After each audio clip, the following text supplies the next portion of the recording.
जय हिंद। मैं हूँ दिलकश और आप सभी का बहुत बहुत स्वागत है दिलकश एजुकेशनल पे। ये इंडियन सिविलाइजेशन एंड कल्चर का पार्ट 4 है। इससे पहले पार्ट 3 में मतलब 3 वीडियो में हमने पैराग्राफ 9 तक डिस्कस कर दिया था। इस वीडियो में पैराग्राफ 10, पैरा 11 और पैरा 12 को हम डिस्कस करेंगे। तो चलिए बिना देर के वीडियो को स्टार्ट करते हैं। 10 नंबर पैराग्राफ में गांधी जी कहते हैं, I am no hater of the west. मैं पश्चिम का विरोधी नहीं हूँ या उससे नफरत करने वाला नहीं हूँ, पश्चिमी देशों से। I am thankful to the west for many a thing I have learned from western literature. मैं धन्यवाद देता हूँ, मैं शुक्रगुजार हूँ पश्चिम का, पश्चिमी देशों का, फॉर मेनी अ थिंग, बहुत सारी चीज़ों के लिए। आई have learned from western literature, जो कि मैंने पश्चिमी साहित्य से पढ़ा है, सीखा है।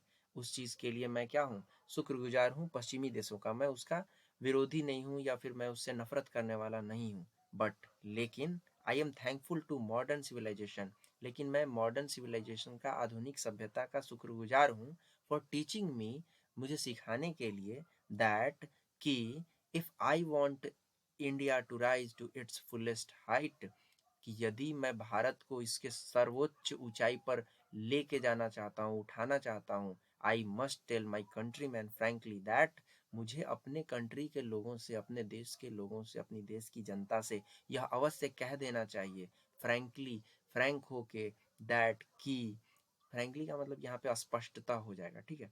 Frankly that after years and years of experience of modern civilisation, की आधुनिक सभ्यता का जो सालों साल का जो अनुभव है मेरा, उस अनुभव से आई हैव लर्नड, मैंने सीखा है, वन लेसन, एक पाठ, एक सबक सीखा है, फ्रॉम इट, इससे।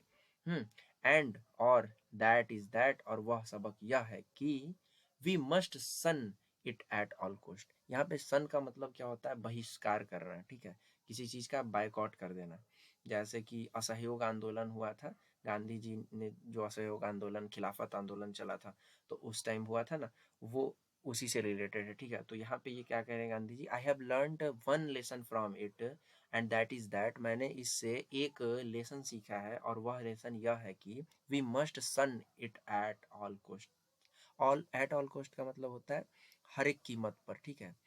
तो यहाँ पे क्या है, हमें हमें अवश्य ही इसका बहिष्कार करना चाहिए हर कीमत पर। मतलब कि गांधी जी कहते हैं यहाँ पे कि मैं पश्चिमी देशों का विरोधी नहीं हूँ, उससे नफरत करने वाला नहीं हूँ, बल्कि मैं तो उसका शुक्रगुजार हूँ बहुत सारी चीज़ों को के लिए, क्योंकि जो कि मैंने वेस्टर्न लिटरेचर से, पश्चिमी साहित्य से सीखा है। और मैं इसलिए भी मॉडर्न सिविलाइजेशन का शुक्रगुजार हूँ, क्योंकि उसने मुझे सिखाया कि अगर मैं भारत को इसके ऊंचे से ऊंचे स्थान तक उठा के लेके जाना चाहता हूँ, तो मुझे अपने देश के लोगों से ज़रूर ये कह देना चाहिए, जैसा कि मैंने सालों साल तक अनुभव किया है मॉडर्न सिविलाइजेशन का, कि हमें इसका अवश्य ही विरोध करना चाहिए, इसका बहिष्कार करना चाहिए, क्योंकि यह सभ्यता जो है सो भारत के लिए सुटेबल नहीं है। ये गांधी जी कह रहे हैं, ठीक है। उसके बाद में 11 number para, what is that modern civilisation. Gandhi ji कहते हैं कि मॉडर्न सिविलाइजेशन क्या है, ठीक है, आधुनिक सभ्यता जो है वो क्या है। It is the worship of material, यह जो है सो वस्तुओं का क्या है, पूजा है, वस्तुओं का पूजा है। It is the worship of the brute in us, और ये हमारे अंदर का जो ये है दुष्टता कह सकते हैं, या ब्रूट को हम पशु भी कहते हैं।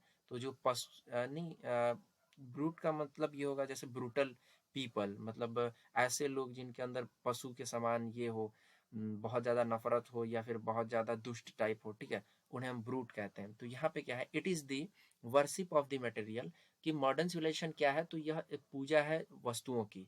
It is the worship of the brute in us, और यह हमारे अंदर की पशु की क्या है, पूजा है। मतलब हमारे अंदर की जो बुराइयां हैं उसकी पूजा है, हमारे अंदर की बिना अनवांटेड ये जो बिना मन का जो ये होता है, या फिर जो कहें बेलगाम जिसे हम कहते हैं जुनून होता है, उसकी पूजा है। इट इज अनएडल्टरेटेड मटेरियलिज्म, और यह पूरे तौर से, शुद्ध तौर से क्या है, वस्तुवाद है। And modern civilisation is nothing if it does not think at every step of the triumph of material civilisation, कि मॉडर्न सिविलाइजेशन कुछ भी नहीं है, आधुनिक सभ्यता कुछ भी नहीं है, यदि इट डज नॉट थिंक, यदि यह ऐसा नहीं सोचता है, एट एवरी स्टेप, हर एक कदम पे, of triumph of material civilisation. Triumph means होता है विजय, ठीक है, ट्रायम्फ मीन्स होता है विजय। तो मटेरियल सिविलाइजेशन के विजय के बारे में अगर हर कदम पे कुछ ना सोचे, ठीक है, तो वो मॉडर्न सिविलाइजेशन है ही नहीं। मतलब गांधी जी के कहने का मतलब ये है कि मॉडर्न सिविलाइजेशन का मतलब ही है कि वो वस्तुओं की जीत के बारे में सोचे हर एक कदम पे। मतलब कोई भी चीज, कोई भी कदम उठाया जाए मॉडर्न सिविलाइजेशन के अंदर में, तो उसमें ये चीज केंद्र में होता है, सेंटर में वो रखा जाता है, उसी को ध्यान में रख के। और वो चीज क्या होता है? वो होता है वस्तु।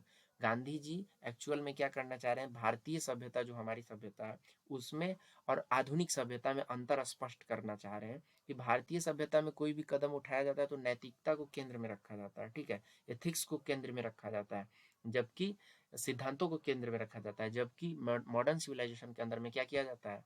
जो भी कदम उठाया जाता है उस कदम को उठाने के केंद्र में, सेंटर में किस चीज को ध्यान में रखा जाता है? वो मटेरियल को रखा जाता है। फिर आगे कहते हैं पैरा नंबर 12 में Gandhi ji, it is perhaps unnecessary if not useful.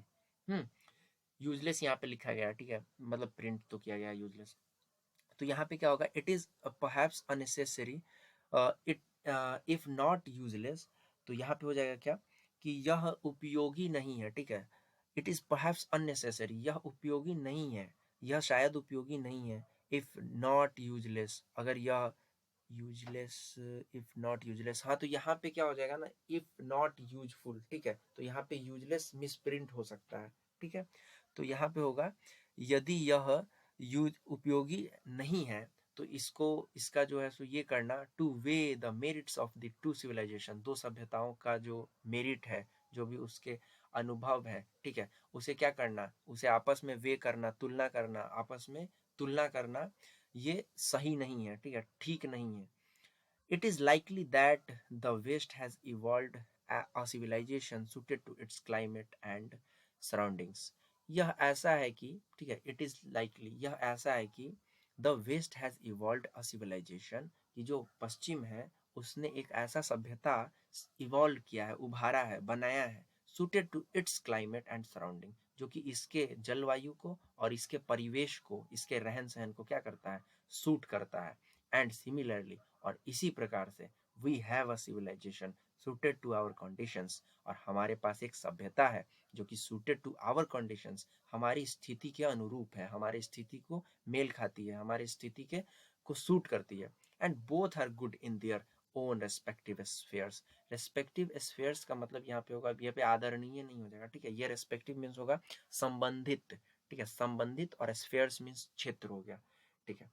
तो यहाँ पे क्या है कि and both are good in their own respective spheres, और दोनों की दोनों जो सभ्यताएं हैं वो अपने अपने संबंधित क्षेत्रों के लिए अच्छी हैं। ये गांधी जी कह रहे हैं कि ऐसा नहीं है कि जो वेस्ट की सभ्यता है वो पूरी तरह से खराब ही है, या फिर जो भारत की सभ्यता है ये पूरी तरह से अच्छी ही है। मतलब भारत की सभ्यता भारत को सूट करती है, इसलिए भारत के लिए अच्छी है, और पश्चिमी देशों की जो आधुनिक सभ्यता है वो पश्चिमी देशों को सूट करती है, ये इसीलिए वो अच्छी है उन लोगों के लिए। तो यहाँ पे गांधी जी ये डिफाइन करना चाह रहे हैं कि इंडियन सिविलाइजेशन जो है सो मॉरलिटी को उभारता है, जबकि जो मटेरियल सिविलाइजेशन है, जो ये मॉडर्न सिविलाइजेशन, ये मटेरियलिज्म को बढ़ावा देता है। तो इस वीडियो में इतना ही रहने देते हैं, फिर नेक्स्ट वीडियो में हम 3 पैराग्राफ को डिस्कस करेंगे। और चैनल पे नए होंगे तो सब्सक्राइब कर लीजिएगा, रेनबो का सारा हिंदी एक्सप्लेनेशन आपको इस चैनल पे मिल जाएगा। मिलेंगे नेक्स्ट वीडियो में, तब तक ख्याल रखिए अपना और अपने पढ़ाई का। जय हिंद।